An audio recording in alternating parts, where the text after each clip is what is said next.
That's right. We're all muted. I'm seeing a couple of head nods. Can I get some? There's a thumbs up. I'll assume everybody can see the smart ways to stay in your home. So this is the kind of based on the presentation that I had done for the ALS symposium a couple of years ago.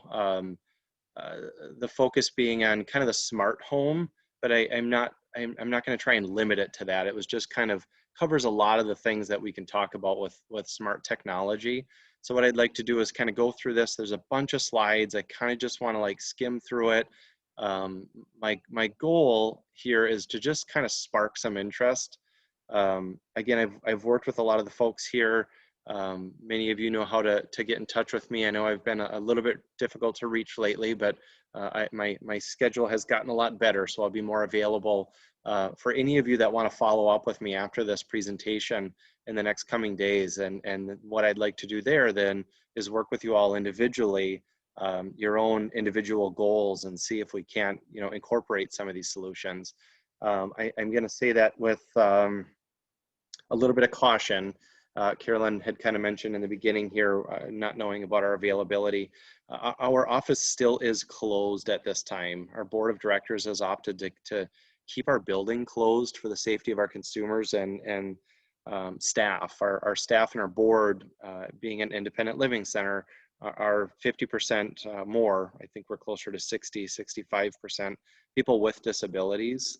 So it's been a great consideration in keeping our office building closed. I've got my my mask I'm supposed to have on anytime I'm in the building outside of my office, and we're just coming in one staff person at a time.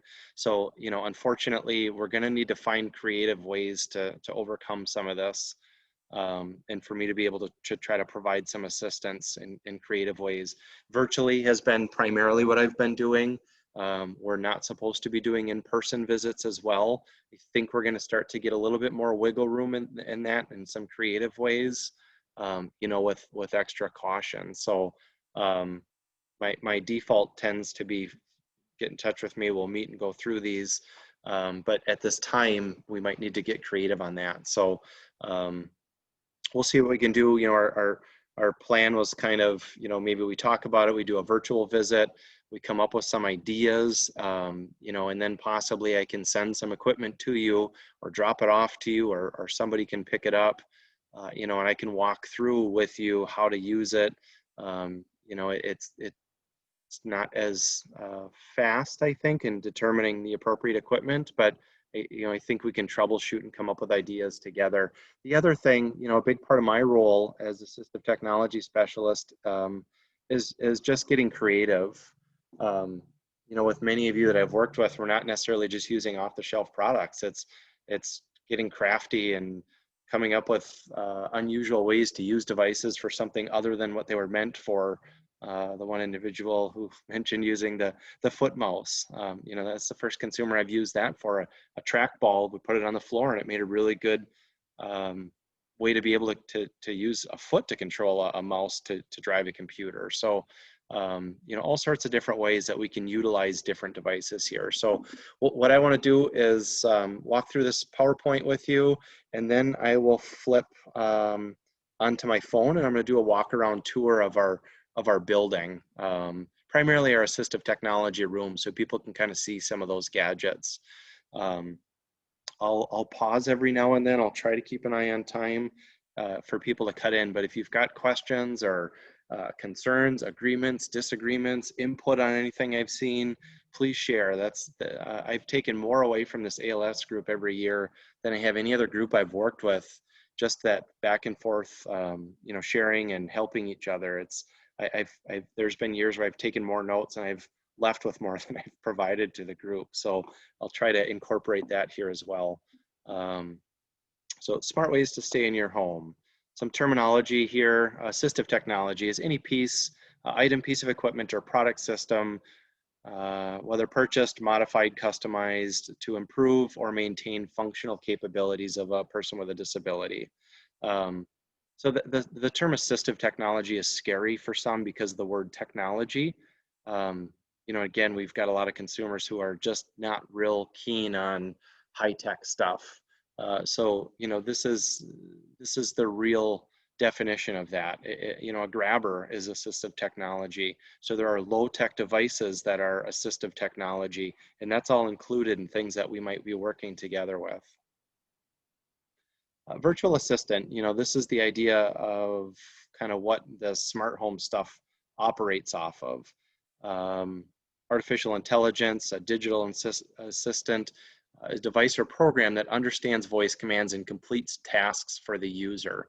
You know, so it's no different than a human assistant. You know, somebody might ask somebody to do something, put something on the calendar. Could you make a phone call for me? Could you send an email? The idea with this technology is you've now got these virtual assistants, and you can ask a lot of these things to the computer rather than to Bob. We've got another family here that, hey Bob, can you do this? Or instead of, you know, Bob, can you do that? It's Alexa or Siri or Google or Cortana. So there's all these different electronic assistants that can help with some of those tasks. Smart home, you know, yeah, we're just going to skip right through this. It's just a way for us to have devices in the home that we can be controlling with ways other than kind of the physical ways that we've been accustomed to. Universal design is kind of a neat concept as well. It's having things done in a way that we can all utilize it, that everybody can use the same environment, not just those with special requirements. And this is something I threw in a while back, the Jetsons. You know, looking back at some of the episodes and some of the concepts, it's almost scary. Some of the ideas that they had talked about, robots, smartwatches, video calls, voice activation, flat TVs, a pill camera. You know, these are all things that were just a far-fetched fantasy in the 70s, and you know, all of the things I just mentioned and a lot of what you see there is a reality now, and these are things that can help us be able to achieve our daily goals. I had gotten a call today. I was at home teacher with my first grade son today, and stepped away and I forgot my phone for like the one time it wasn't in my pocket, and I was getting a phone call from our executive director, and I figured I better take that one. I was able to answer it on my Apple Watch. And as I'm standing there in kind of the middle of nowhere talking into my watch, it was, you know, very James Bondish or the Jetsons. So there's all this technology that can be really neat and helpful for people that maybe can't function with devices the way that they've been designed or developed for the masses. How can it help me? What can a virtual assistant do? You know, again, this might be obvious to a lot of you. I think this is a really good group of folks that are using a lot of technology. And I'm just going to kind of skim through this for those that I haven't met or worked with. Dictation, so you can do obviously typing with your voice on a computer or on a phone. Reading text messages, reading email messages, looking up phone numbers. You know, how do I find a phone number for the bank? Scheduling, putting appointments in your calendar. I've got a lot of consumers that might have a hard time leaving a doctor's office, scheduling an appointment, and being able to reach in and pull out an old calendar and write down their next doctor's appointment. So they give you the reminder card, which also gets lost. So, you know, with these virtual assistants, you can give a voice. You can set a reminder as you're leaving the doctor's office with your upcoming doctor's appointment. So it's put in your calendar. You can default all those reminders to give you a heads up. You've got your doctor's appointment next Wednesday, or you've got your doctor's appointment today at 4 o'clock.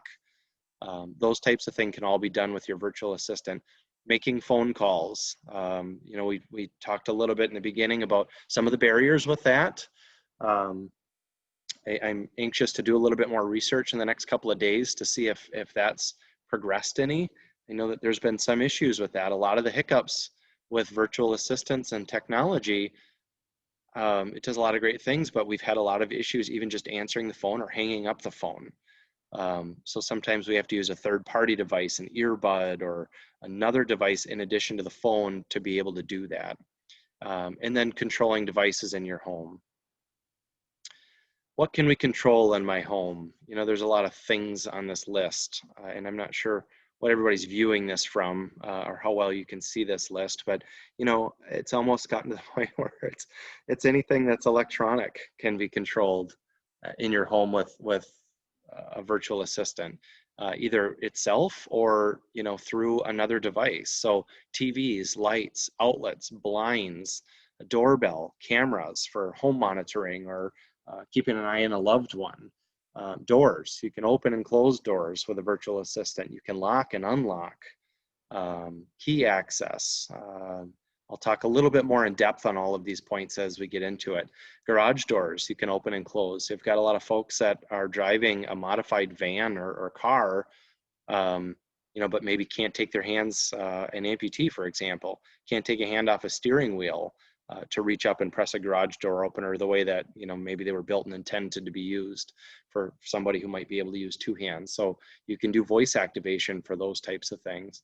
Telecommunications, thermostat controls, most infrared devices. You know, so this goes back to old-fashioned TVs. I get a lot of people that want to be able to control their TV, but it's old, and the first thing that they do is go out and they spend $600 on a brand new TV because they think I can't work with an old TV. Not true. In fact, you know, that's a good reminder. Don't do anything before we talk. Hold off, because a lot of times we don't need to update equipment.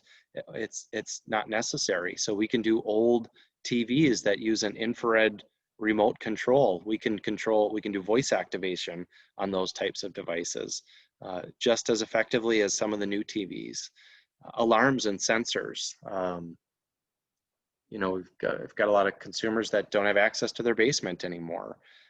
Don't know during rainy season if their sump pump's not working and they've got water backing up in the basement. So, you know, there's different types of remote alarms that you can monitor and keep an eye on things. Vacuums, lawnmowers, and pet feeders. What's required? Control devices, a smart device, and you know, internet. And that's a hiccup for a lot of the people I'm working with. You know, and what we're finding during this COVID situation is a lot of our consumers are stuck in rural areas with bad internet service, or maybe don't have internet service, or working with a lot of older population that have no interest in an internet service, really have no use for it. So some of this equipment might be helpful, but maybe it's affordable, but maybe it's not affordable to have to purchase an internet service just to have some of the stuff work. So there's a lot that we need to look at up front. We don't want people diving into a solution that may not be practical for them. So here's some of the options for TV. There are devices. I've just got some of these listed. You know, again, there's been some changes, and since this slide came out, there's some newer devices. The Fire Cube TV, we talked about that with one of the individuals earlier here. Harmony Hub, that's probably the most common device that I've used, comes with a few hiccups. Some of the other devices I've got here have been glitchy at times as well. A lot of the built-in TVs now are starting to come out with more of that voice activation. One thing I do want to caution though with the TV, again, I get a lot of people that tell me they went out and bought the brand new TV because it had all these smart features built in, but they got it home and none of them work because they can't turn it on with their voice. I think in the last year that's progressed, but prior to that, none of the smart features of the smart TVs even work until the TV's on. And if I've got a consumer that doesn't have the physical ability to pick up a remote and turn the TV on, what good does any of it do?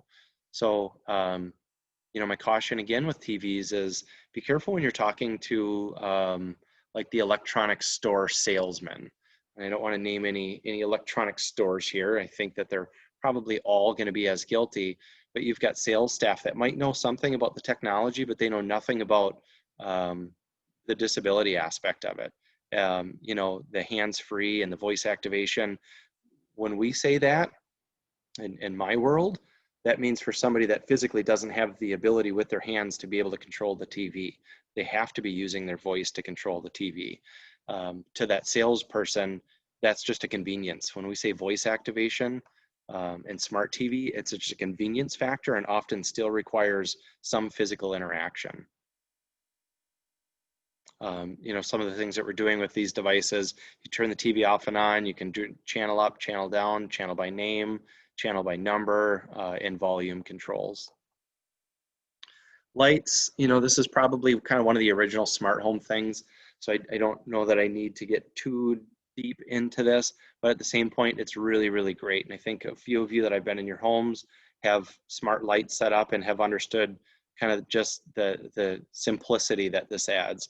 Being able to control light fixtures and light bulbs and lamps, you know, a reading light, something as simple as a bedside table with a reading light so that you can turn the light off to go to bed without having to ask for an aide or an assistant to come help with that, you know, and that might be as simple as an Alexa and a $15 light bulb. Or it could be an entire smart home, you know, with all the lights. More often than not, it's the first portion of that. People are just using lights that they're trying to control and not setting up an entire home for it. Different kinds of switches, light switches, three-way switches, outlets, being able to control a fan. You know, unfortunately, I think we're past the warm season here, but not too many days ago, it might be nice to be able to turn on a fan, you know, a box fan or some sort of a floor fan. And that might be difficult. Might be difficult to get to it, might be difficult to reach the button. A lot of them have those tiny little dials which you need to squeeze and grab onto. Certainly not accessible. You know, we can use an outlet, a $20 outlet that we can plug that fan into. So we turn the fan on and then we turn it into this smart outlet, and now we control that outlet with our voice. So there's a switch built into that outlet, which will allow that fan to turn off and on. And then some of the features, dimmable and timers to be able to set up your home to automatically turn lights on for you, so that you're not having to do it with, you know, and a lot of what I'm going to say here is voice activation. One of the slides I'll get to later is how we interact with these things. So a lot of this is based on a phone or a tablet. You know, there's a control system to this. And I want everybody to know, you know, I understand that voice is not always going to be reliable. I've got a lot of consumers that don't have any ability to use voice interaction and are still able to utilize all of these different devices. If that's with a switch, a push button, being able to move things with a foot, a twitch, a blink switch, a computer eye gaze control device. So I know, again, by default, I'm going to be saying a lot of voice activation. Please don't feel like that omits you from being able to utilize any of these types of things if you don't have a good, strong voice, or if you have a hard time having these devices hear or understand you. You know, another thing that I've experienced is different devices have different levels of success understanding people's commands. You know, I know the Google device, I had seen a commercial, this going back about a year or so, but the commercial was kind of advertising people with different accents, and the device was able to still understand what they were saying. And in my world, again, that means somebody that's got affected speech, slurred speech or quiet speech or whatever the case might be. Maybe this device is going to work a little bit better for so-and-so who might have a little bit of slur or an affected speech, or just a very quiet. I work with a lot of quads that don't have a lot of volume. So, you know, sometimes one device might work better than another just because for whatever reason it understands your particular voice a little bit better. Outlets, again, being able to control different things with a smart outlet. Wireless router, lamps, radio, humidifier. Again, maybe older devices that don't have smart features built into them, you can just use a very inexpensive outlet, and then that controls a physical on-off switch of whatever device. The wireless router, you know, we're all dependent now, and this COVID thing on technology and internet, and internet is sketchy, you know, even more so now than it has been because everything is so overloaded. I myself have to reset, unplug and plug in my internet equipment, my router and my modem, probably every 2 weeks. And I've bought cheap stuff, I've bought expensive stuff, and it still has to happen that way. We've got a lot of consumers and their equipment starts to not work anymore, and it's because their wireless router needs to be rebooted. So I've used, for my previous boss, a Bluetooth voice activated outlet so he could reset his main outlet that was connected into his wireless router and be able to use his voice activation on one device to kind of reboot everything in his home again. So sometimes we have to get, again, creative on trying to find ways that we can reboot some of this technology. Kitchen appliances.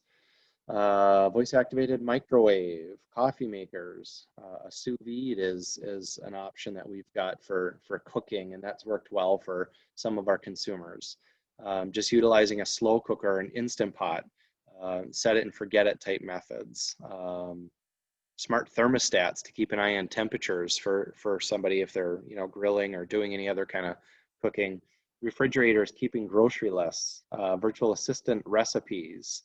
So, another big one in the kitchen, and I think I've hit this with a couple of consumers in this group even, is people that want to cook, maybe have affected vision, maybe have a hard time flipping through either a physical cookbook or even looking at an iPad. So using some of that verbal interaction to be able to follow recipes in the kitchen.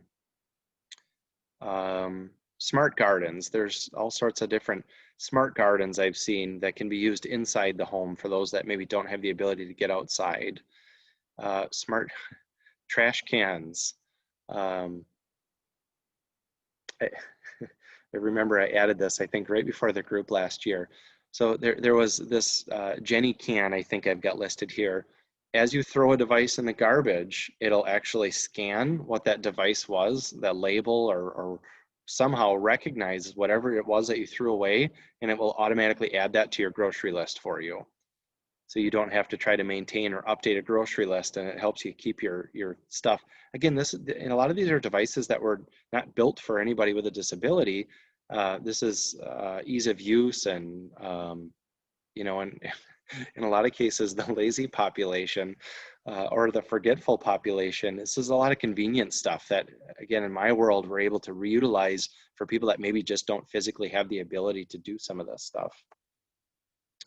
Kitchen and bath. A lot of the bath and kitchen lines have smart lines now. Kohler Connect was kind of the first one that came out. Now Delta has come out with Voice IQ, MOWER, and then touchless adapters. So there's different ways that you can control things in the kitchen and the bathroom.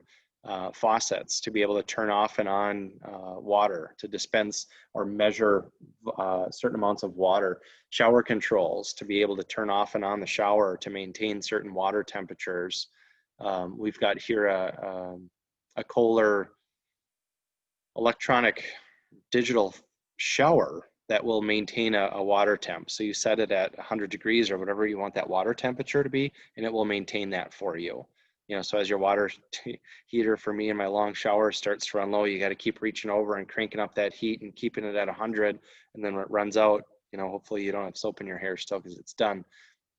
For those that don't have that ability to physically interact with that, or if you've got an aide that's helping you get into the bathroom, and then doing some house cleaning or doing some chores, and now you're stuck in there and that water goes cold or hot or whatever the case might be. So digital water controls to be able to maintain certain water temperatures for you. Bath to be able to fill and to a certain height and temperature. And then toilet, we've got bidet toilet seats in our showcase bathroom as well.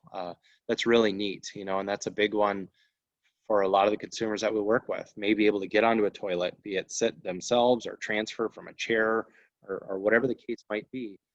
Can do all the toileting fine, but the cleaning is where they need an aid. And oftentimes that aid is a loved one or a spouse or a significant other.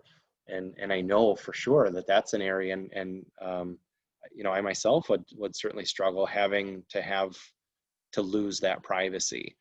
So with a bidet toilet seat, push a couple buttons and your undercarriage gets sprayed and dried and all that other good stuff.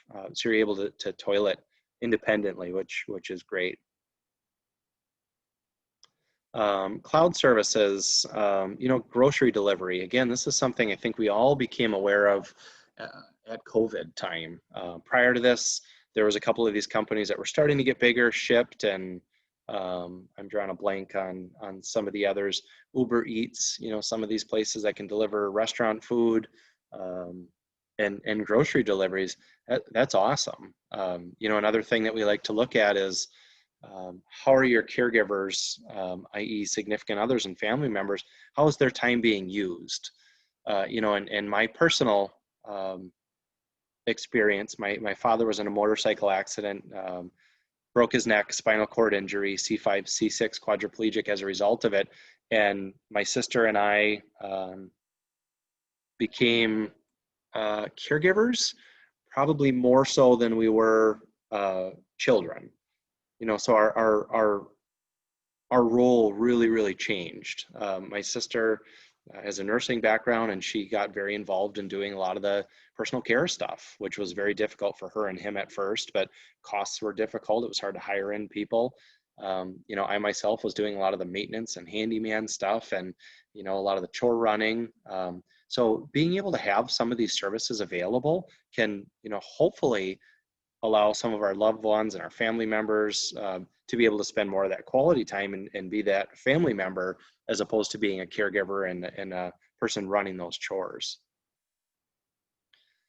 More smart devices, blinds. I don't need to spend a lot of time with this. Voice activation on being able to open and close blinds. Doors and doorbells. You know, again, I think we're all kind of familiar with like the Ring doorbells, the video doorbells. Some of you likely even have or have in the past used those. It's a neat way to be able to know who's at your door. And I've done with consumers where I can actually connect a video doorbell with a smart lock.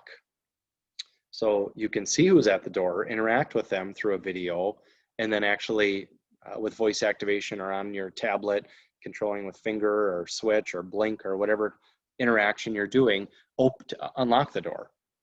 Come on in, you know, maybe it's a pizza delivery. If you wouldn't mind, just unlock the door. If you could just come in and set it on the table right inside the door, that would be great.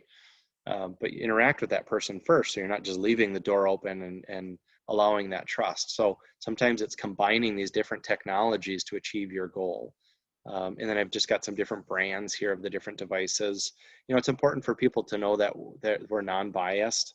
We don't sell anything at, you know, you're not seeing yet the building I'm in, but we've got a lot of equipment. We've got a lot of boxes and products, and, you know, we don't have sponsors, that we're not locked into anybody on any of this stuff. We purchase a lot of the equipment that we've got available so that consumers like yourselves are able to kind of use different devices.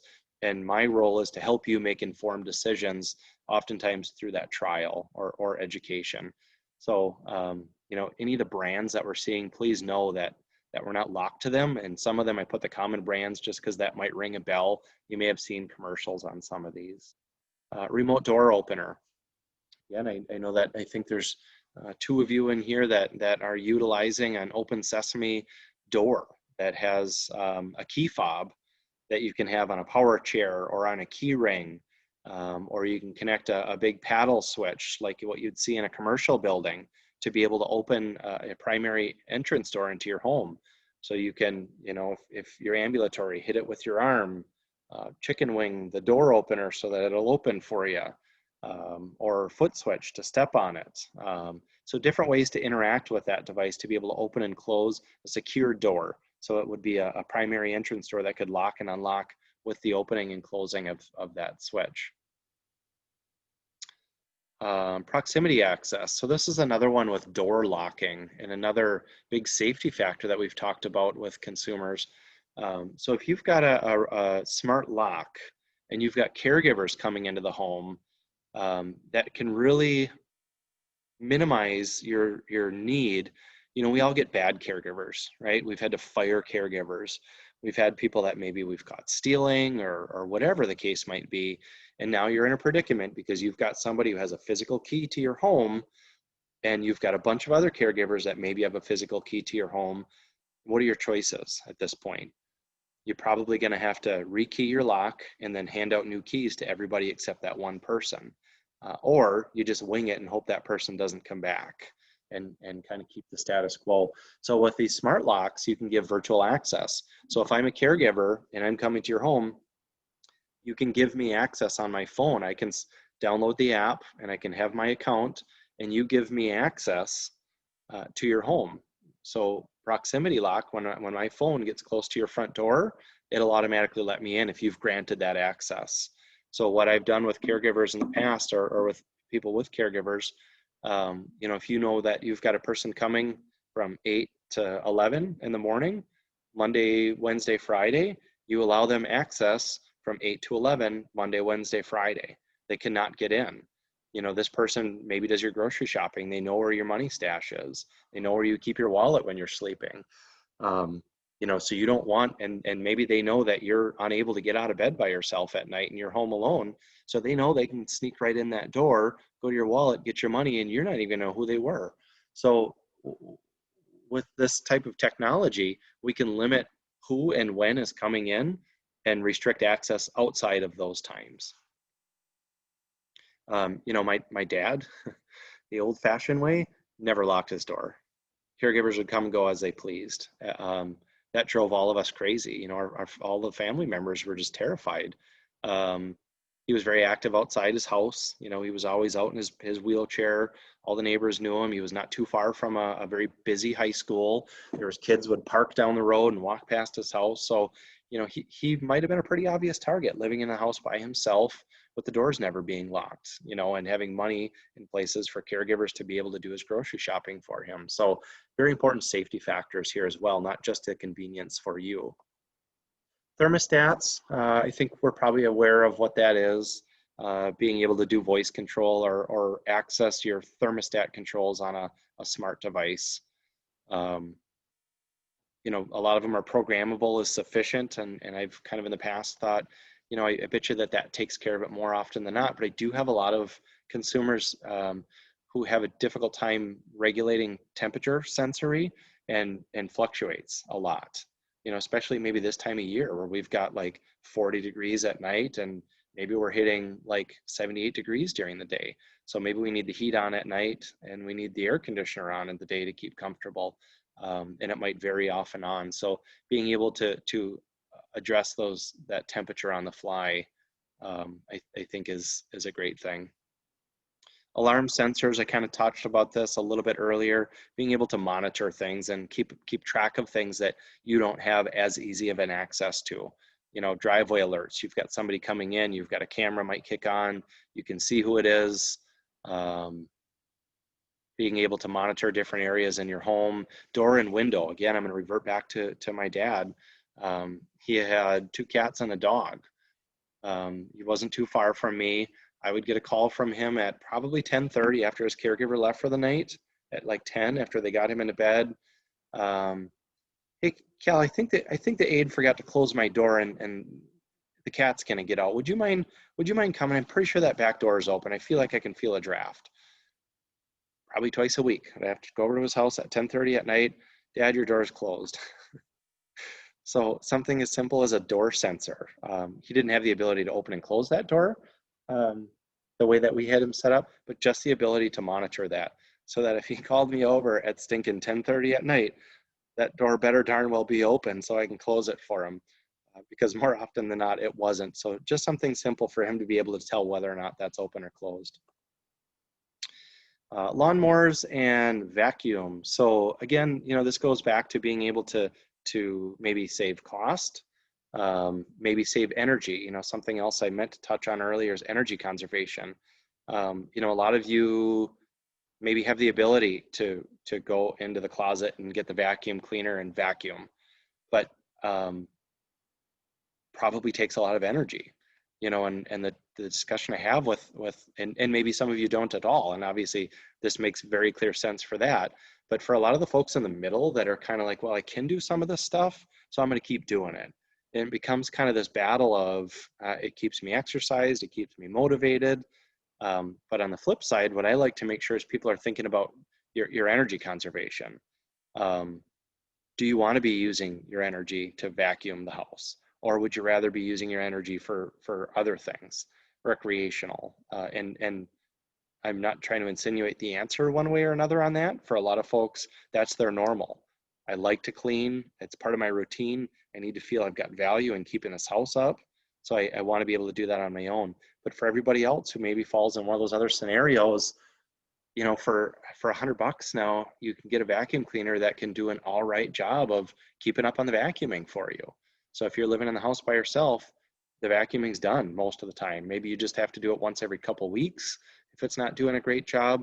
And lawnmower, you know, maybe you can do it, maybe you can't. But there's devices out there now that can do that for you. Maybe you don't have to pay somebody to do that. Maybe you like to pay the neighbor kid $15 to cut the lawn because it's helping him save up some money and it's helping you. So there are options out there for these types of things as well. Pet care,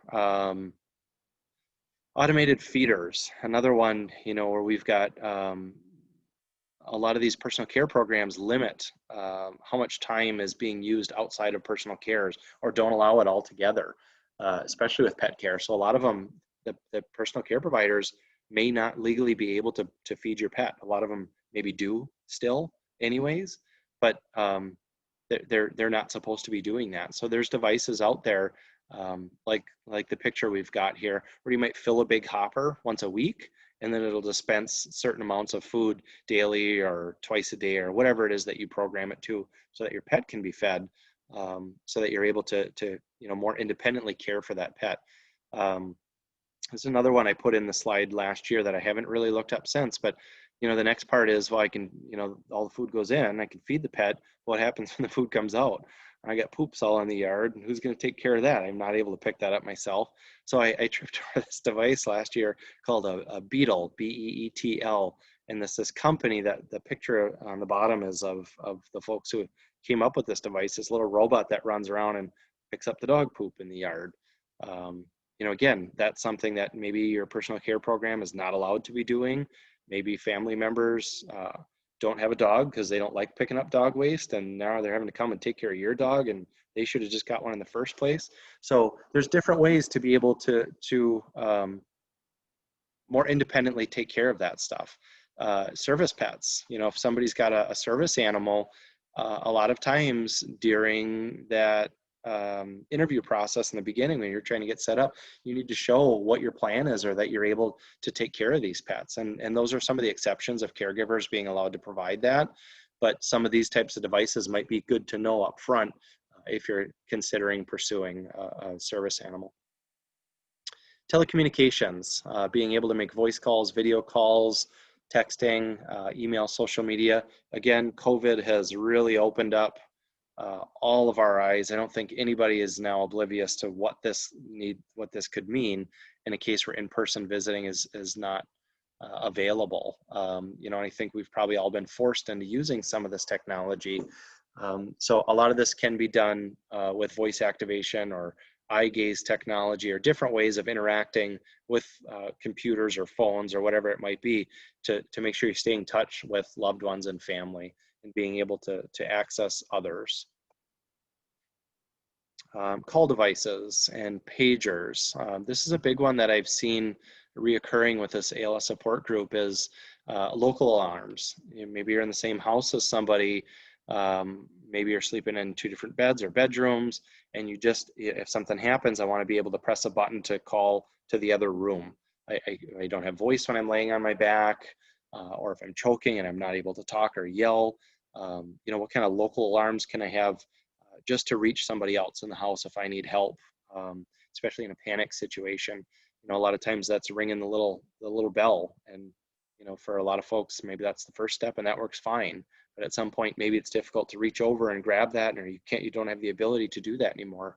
So there's all sorts of different local alarm type systems that Carolyn and I have worked together, maybe even some of you folks on, is trying to come up with a product that would allow you to be able to reach somebody else, either locally in the same household, or maybe outside the house if you need assistance.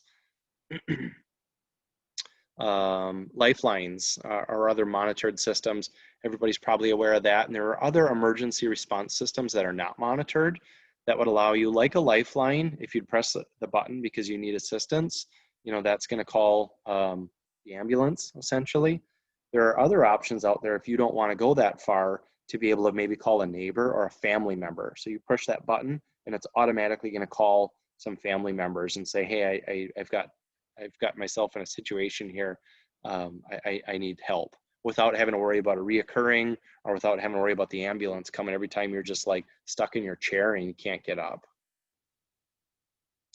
And then organizing chaos. So, you know, we talk about all these different things. You know, there's different ways that we can organize all of this so that it's a little bit more easy to operate.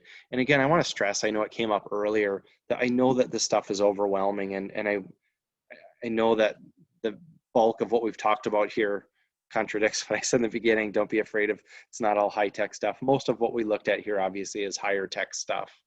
I need people to trust that oftentimes when we set this up, when family sets this up, once we get this stuff going, it's very easy to interact with. So the user portion of a lot of this stuff is very simple and straightforward. It's just a lot of the figuring out in the beginning, and that's what my role is help determine what's all necessary, what might be helpful, where do we put it, how do we get it all set up, so that all you have to do is give those simple commands instead of hey Bob, call so-and-so, you know, you ask your device to do it. Input device control. So this is kind of where I talked about the interaction of this, and again, I know I keep saying the voice interaction, but you know, what happens when we don't have the ability to use our voices with these devices? So a lot of this can be done with touchscreen on a phone or a tablet or something like that. Eye gaze. A lot of you might be familiar with, like, Toby is the common eye gaze solution out there, and that works for folks that maybe don't have well, if I take a step back. So if I've got somebody who doesn't have the ability to maybe lift or use an arm or finger or foot, but just has maybe good head control, you can control a computer just by doing this. And that's a little bit older technology. It's basically going to kind of track where you're looking, and it's going to move the mouse on your computer or your tablet. I then get folks that maybe don't have this fine motor or ability to do this either. And that's where we start to look at eye gaze. So that can actually track your pupils. So wherever you're looking at the screen, that's where your cursor is going to go. And then to be able to maybe click on that, you either stare at it for a certain amount of time, or you can blink twice. Or maybe if you've got the ability to even just pinch your fingers together, you can do that, and that wouldn't cause a click. So there's all sorts of things that I can do with you to combine these different things to be able to allow you to control all of these devices that we've talked about. A joystick, revert back to simple here. I get a lot of folks that will come in to me, or I meet with, that are using a power wheelchair. They're driving themselves independently, but they have a hard time kind of lifting their hand from their chair, moving their hand up to grab a mouse, or once they leave kind of that area of their chair, they lose a lot of their strength and dexterity. So let's use the joystick on your wheelchair. If you're good at using that thing, why don't we just use that to control some of these devices? So that's a possibility for some of the equipment that we've got. And then switch control. Switch is anything like a light that completes a circuit. And I've got some examples I'll show on our walk around, and I'm just like blabbing away here already. And I'm going to show a couple of those on the other walk around portion, which we'll do here shortly. Independent living centers, I'm just going to kind of skip over some of this stuff. Please, if you want to know more about what we can do as an agency outside of assistive technology, please reach out to me and I'll connect you. Our goal as an agency is to help people with disabilities lead independent lives, and whatever that means to them. So we've got independent living coordinators work with IL skills training and funding, benefits. So there's all sorts of different things that an independent living center can do for you. So let me know if you think that there's a fit, or if you're looking for resources. There's probably other staff, if not me, that can provide some solutions for that. Housing, home modifications. Again, we've got 3 staff that would give recommendations on what you can do to make your home more accessible. So for those of you that might be building or making modifications to your home, make sure that you've got somebody working with you that knows what they're talking about, because we all know how expensive it can be to make a bunch of changes and then find out it didn't really work. Maybe the theory did, and on paper it looked okay, but it's just not practical. And that's again where I encourage you to use this group of wonderful people that have a lot of experience and have a lot of these tools already and have learned the hard way on certain things to give you recommendations. Please don't try to go in on this on your own, because you will waste money on certain things that you wish you had thought of sooner. So get as much input as you can on some of these, be it from us, yourselves, or any other outside agencies. And here's my thank you screen.